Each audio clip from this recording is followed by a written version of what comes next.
आउनुहोस् तपाईलाई आज मैले काली गण्डकी करिडोर लिएर आएको छु। यो बाटो दक्षिण भारतको चाहिने सिमानादेखि लिएर यता उत्तरपट्टि कोरोला नाकासम्म जाने उत्तर दक्षिण करिडोर बाटो यो काली गण्डकी करिडोर।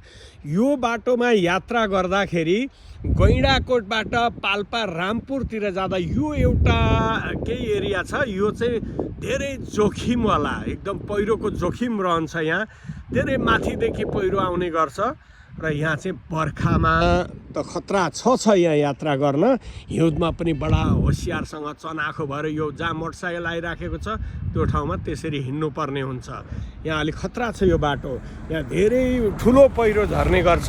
यहाँ म जहाँ उभिएको छु यहाँको अवस्था पनि त्यस्तै हो, तर यता भन्दा पनि त्यो पारी चाहिँ निकै खतरा छ। त्यो यति बाटो यहाँ जोखिमवाला, बाँकी अरू चाहिँ एकदम चमचमाता छ। यो अहिले म वहाँ स्याङ्जाको चापकोटदेखि गैंडाकोटतिर जाँदै गर्दा यहाँ गाडी रोकेँ र रोकेर यहाँहरूलाई यसो यो भिडियोको माध्यमबाट यो पहिरो देखाउँ भनेर।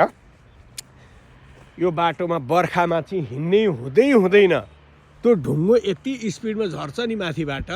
त्यसो हुँदा बर्खामा हिँड्ने होइन, हिउँदमा हिँड्न सक्नुहुन्छ, राम्रो छ। यति अलिकति जोखिम छ। योभन्दा पूर्वतिर पनि बाटो एकदम राम्रो छ, चमचमाता। यता पश्चिमतिर पनि राम्रो छ। तपाईँ नारायणघाटबाट यो काली गण्डकी करिडोर हुँदै रामदी हुँदै पाल्पा उता बुटोल, रानीमहल, रिडी, तमगासतिर पनि जान सक्नुहुन्छ यस्तो कार लिएर। ठुलो अफरोडमै हिँड्ने यस्ता जिपहरू पनि चाहिँदैन, त्यस्तो छ है। ल हस्, जय होस्। तपाईँहरूलाई मैले बिहान यो एउटा काली गण्डकी करिडोरको यो अवस्था देखाएँ।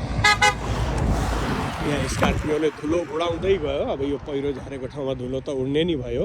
ल, जय काली गण्डकी करिडोर, जय मुक्तिनाथ बाबा, जय भगवान, सबैको कल्याण गरिदिनु।